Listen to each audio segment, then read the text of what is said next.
Hi everyone. I wanted to spend a bit of time unpacking the concept of reading. As adults, we assume that the process of learning to read and write is simple, and that's quite simply because we don't actually remember doing so. It's actually very complex and sometimes a confusing process, and it takes many years of schooling and a lot of input for children to become successful readers and writers. As we go through this mini tutorial, you'll see that there are many elements that go together to allow people to read for meaning, and each element's very important to the overall success of that reading. So let's get started. As Fellows and Oakley tells us, the development of knowledge that enables children to learn to read and write begins at birth, and interaction with others is the basis of language and literacy development. Babies learn verbal and non-verbal communication. Toddlers see their parents reading and writing for different purposes. You'll remember this table from your first year unit, where you learned about the components of language development. It's many of these skills that are the building blocks of learning to read and write. This is a good point at which to remind you that connecting your learning is really important. It actually helps you to remember the content because you're connecting your new knowledge to something that already exists in your brain. So as you move through this unit, try to look for how your new learning connects with your learning from your previous literacy unit. Even better, if you notice a connection, maybe include it in one of your posts on the discussion board so that everybody can see it. So what exactly is reading? Here are some definitions to have a bit of a look at.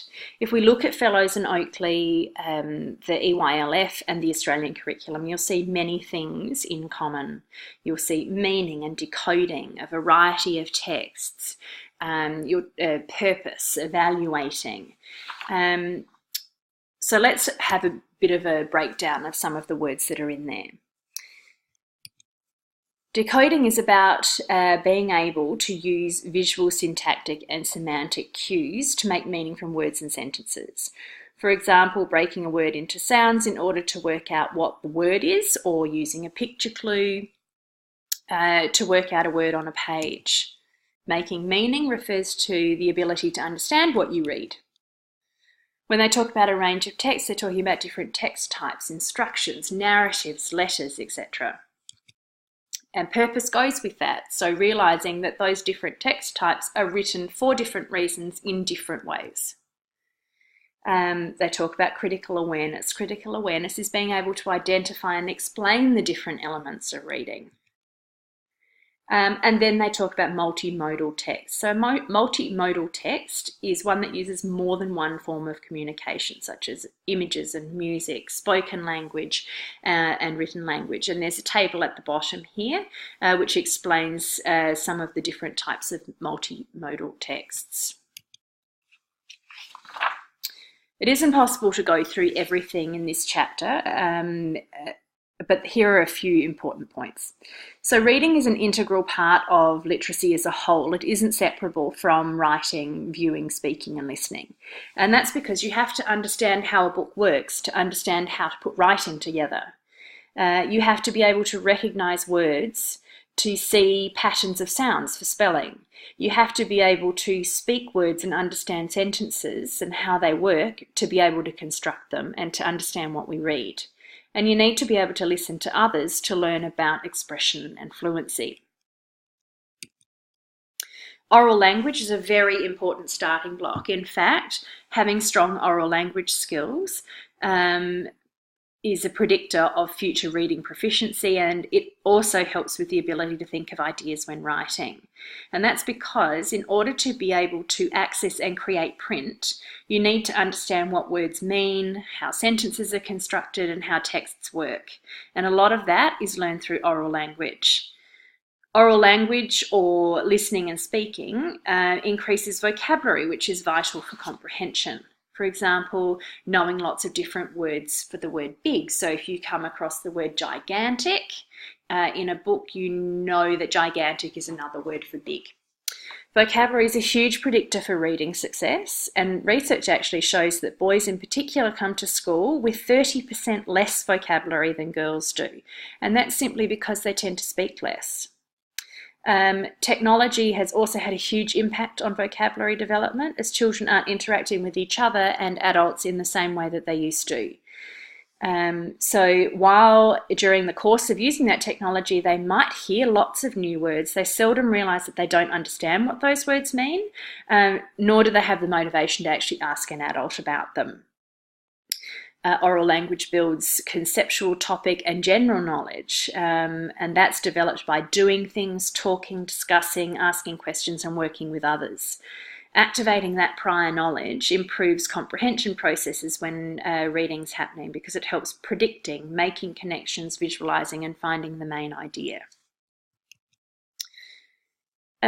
Concepts of print are learned from reading with adults. So some examples of concept of print are knowing which is the front of the book, what's the back of the book, how do you hold the book up the right way? How do you turn pages? What's the difference between a picture and the text? What's the difference between letters, words, and sentences? Knowing that when we read from left to right, top to bottom. You can't assume that children will come to school with that knowledge. Development of concepts of print comes from lots of book handling, and sadly, some children don't get as much reading time and book handling as others. As adults, we also have a tendency to want to do things like hold the book for the children, and that impacts on knowledge. You can find a breakdown of these skills and an assessment checklist on pages 190 to 192. You could also have a look at the Murray-Clay test mentioned in Fellows and Oakley. You might remember that name from the first year literacy unit when we talked about the emergent perspective. Phonological awareness plays a huge part in reading development and is quite complex to get your head around, but incredibly important. So I'm putting a bit of information in this tutorial, but I'll actually post a separate mini tutorial purely on phonological awareness soon. So what is it? It's how speech is broken down into smaller parts such as syllables, onset rhyme, and sounds. It's a prerequisite knowledge for the application of letter-sound relationships, and it's needed for reading, writing, and spelling. In other words, you need to have good phonological awareness to be able to successfully use letters and sounds and to decode in reading. We need to be able to hear each sound and connect it to a grapheme. That's a fancy name for a letter when it's written down in reading, and be able to blend these sounds together to hear the word as a whole. For example, the word cat has 3 distinct sounds, k, a, t. We blend them together by gradually saying them closer together to hear the whole word, at, cat. On page 194 of Fellows and Oakley, there's a flow chart of the different levels of phonological awareness. I've got a little screenshot of it here. As I said, I'll go into this more deeply in the phonological awareness tutorial. There's also some useful information on a potential developmental sequence when it comes to the knowledge of sounds. Knowledge of letters and sounds is also a reliable predictor for later reading success. It's important for children to recognise and name the letters of the alphabet, both upper and lowercase. And when I say name letters, I'm talking about A, B, C, D, rather than at, b, k, d, which would be phonemic awareness. Most children know some letters, or letters that are personally significant to them, such as ones in their name when they come to school. But as a teacher, you have to assume that they enter school knowing no letters, assess what they know and go from there.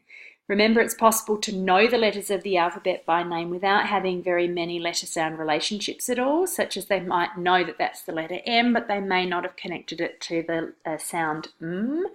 They also may not know that the letter A makes several different sounds. There's some good information on page 196 about what learning a letter involves. I think you'll be really surprised by how complex it actually is, and you'll also find some great activities there.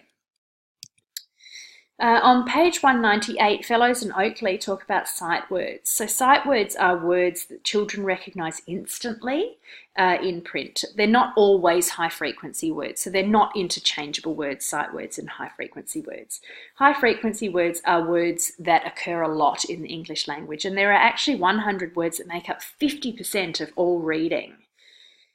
And you'll find some information on page 200 for that. Word recognition happens in 4 phases. So the first phase is where children recognise some letters by the shape, and they might have some letter-sound relationships.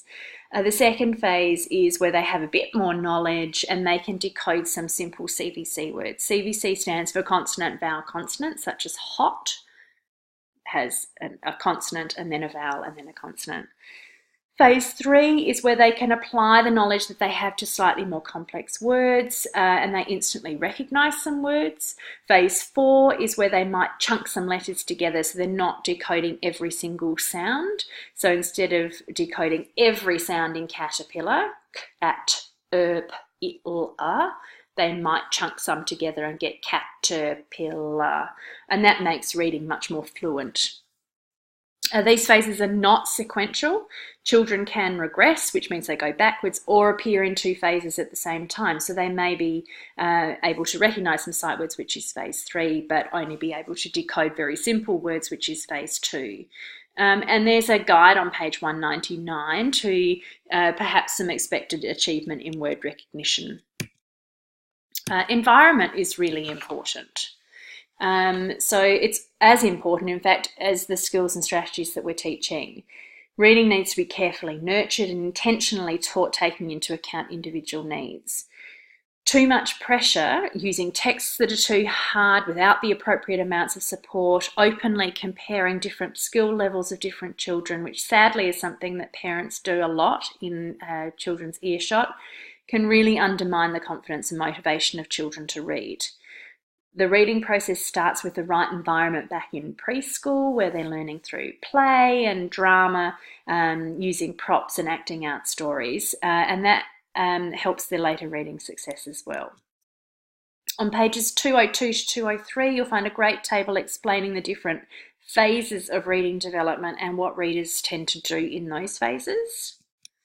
Okay, we're nearly there. We know that there are many different and important elements that influence reading, but what's the best way to teach children to read? There are 2 main perspectives on that. The first is part to whole, which we call the bottom-up or skills-based approach, and involves phonics and sounds. It starts with parts such as letters and words and decoding, and moves to reading sentences. We look for patterns and we learn about the sounds that different letters make. The benefit of this approach is that children tend to have better pronunciation, better word recognition, better spelling, and auditory learners particularly benefit from this. Then there's the whole to part approach, which is the top-down approach, which is where you start with the entire text in a shared reading situation.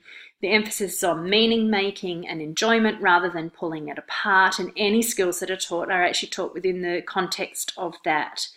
And this benefits visual learners in particular. Children tend to have a better understanding of what they read, and they're more concerned with the meaning of text. So which approach is better?